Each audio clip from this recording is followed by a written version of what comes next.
So now that we have our cutting here, which has rooted, and again, this is a Philodendron Burle Marx, comes from my mother plant, which I've had for, gosh, about 6 or 7 months now, and boy, oh boy, has that thing grown in size. It's a really fast grower, just like the regular Burle Marx. I mean, the only one that I've had so far out of the Burle Marx philodendron is the Philodendron Burle Marx Fantasy, which doesn't really grow too fast at all. I have a new leaf that's about to come out, but it's probably taken about a month and a half for that new leaf to come out. They're really slow growers, which I do appreciate when everything else is growing really fast.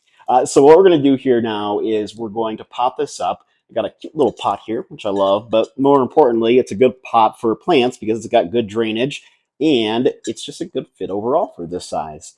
And then I have a bag here of some mixed potting soil, which we'll use. It's a great mix for aroid plants. And this comes from the folks over at the Bronze Petal in Denver. And it's really, really great soil. It's like a mixture of cocoa coir, perlite. There's also some worm castings in there, which is great to help the plant grow. And as well as some charcoal, which helps fight off bacterial funguses and so forth. So we're going to pop this up, and it'll be really great because it is fast draining. And philodendron, of course, being aroids, part of the Araceae family, they really love that fast draining soil. And it's so important because the number one killer of plants, of course, house plants, is overwatering. So you want to make sure the plant's getting the correct amount of water that it gets, but also that it's not sitting in that water when you water it. So keep that in mind next time. But yeah, we'll get started here. And with this cutting, now I usually wait till the roots get out to be about like 2 to 3 inches long, and I want to be very careful with this. These are little aerial roots that had grown off, and they're about 2 inches now at this point. And why I'm not too concerned about letting it go at 2 inches with this plant is because it is such a fast grower that when I've done cuttings of this before, the roots just grow like crazy right away, even after like an inch long of them coming out. And what's interesting about that is you'll see the plant outgrow this pot very quickly as well. Hopefully, it'll be a little slower grower for the front I'm growing this for right now, just because we're getting into the colder months here in Colorado. But you know, if you have the right environment with a lot of humidity and decent heating and lighting, you'll still get them to grow really well. After all, here in Denver, Colorado, we do have 300 plus days of sunshine, so your plants are constantly growing throughout the year. So what I'm doing now is I'm just putting down a nice little base layer for the plant. And so I just want to make sure that they'll fit. Perfect. Yeah, it's already got that big aerial root coming out, which is kind of crazy.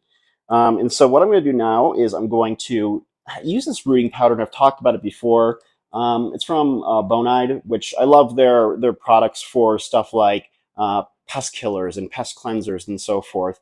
And I started using this stuff, gosh, probably about a year and a half ago. And I don't know the science behind it. I don't know if rooting hormone or rooting powder, whether it's from them or anybody else, truly works. But I've noticed really great success with it. They say on here that if you were to just take a cutting from one of your mother plants, let's say, and then just put it on the edge of the node or so forth, and just plot it right into some soil, that the plant will start growing right away, regardless of not even growing out roots. But I like to wait for the plants to root out a little bit, usually through water propagation, and then I'll put some of this rooting hormone on the newly formed roots. And even if it doesn't work, I like to say it does and think it does. And I don't know, I've had great success with it. In fact, I've noticed that when I don't put it on plants after they're done rooting, and I'm going to like pot up a new cutting, that it'll oftentimes um, I won't see that plant grow. Like it'll just kind of die off as if it's just not strong enough. Or maybe I'm just doing something wrong, which is probably the likely answer. But yeah, this is a plant for a friend, and I tend to make a lot of plants for friends, which is where most of my cuttings end up going to. Not just for friends, but for people in my building as well, which is kind of cool. It's nice to give them a little piece of your green life to help make their lives a little bit more green. Okay, I'm going to move this over here without letting it get caught on fire by a pumpkin spice candle. It smells really great right now. Love the fall time. It's my favorite time of year. Okay, and I want this to be more so Yeah. The nice thing about this plant is not only is it a fast grower, but it's a super strong and hardy plant. Like you don't, I can go like a week and a half during the summer without watering this plant, and it will literally just continue to be super strong and healthy um, once I do get around to it. That's what I love about most philodendron is that they kind of have that quality to them. They're very hardy plants, and that's something to really kind of appreciate with their beauty. What I love about this particular species of philodendron is not only the shape of its leaves, which are really awesome, they look just like shields, but I love the variegation in it, the color, and that's why it's called a Variegated Burle Marx. This is a look at my Burle Marx, my regular one, which is absolutely hands down one of my favorite plants. And they're very cheap and affordable to get your hands on, probably about like $15 for a plant, and their leaves are just absolutely stunning. It just gives me that like traditional philodendron look, which I love so much. But with this particular plant, the beauty of it is, of course, that variegation, that change in color that you have, kind of a yellowish, creamy white, which is really stunning and sticks out. And the mother plant has so much of this on it, and it's so easy to cut from that turning these into individual plants are just kind of beautiful. But like other variegated plants, this one can run into issues, and that is that they can revert that variegation and turn into just a solid color green regular Burle Marx plant. And the trick about that is just making sure that they have the correct amount of light. They like really bright indirect light, like most philodendron and most plants that fall under the Araceae family, like alocasias, epiprenums, monsteras.